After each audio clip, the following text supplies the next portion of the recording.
അറഫാ ദിനത്തിന്റെ ഭാഗമായി മലപ്പുറം സ്വലാത്ത് നഗറിൽ അറഫാ ദിന ആത്മീയ സംഗമവും പ്രാർത്ഥനാ സദസ്സും നടന്നു. ലുഹർ നിസ്കാരാനന്തരം മേദിൻ ഗ്രാൻഡ് മസ്ജിദിൽ വെച്ച് ആത്മീയ സമ്മേളനം സംഘടിപ്പിച്ചു. സയ്യിദ് ഷിഹാബുദ്ദീൻ അഹദൽ മുത്തന്നൂർ, സയ്യിദ് അഹമ്മദുൽ കബീർ അൽ ബുഖാരി എന്നിവർ ആത്മീയ സമ്മേളനത്തിന് നേതൃത്വം നൽകി.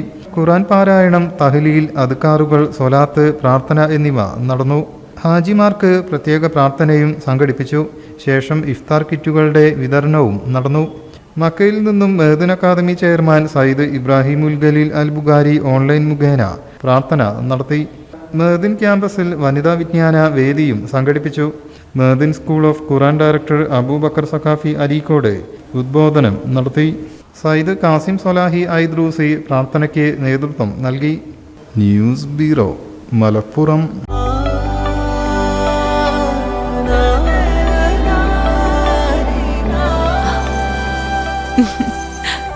ആചാരങ്ങളും ആഘോഷങ്ങളും പലപ്പോഴും പലതാണ്. അതുപോലെ തന്നെയാണ് നമ്മൾ അണിയുന്ന ആഭരണങ്ങളും.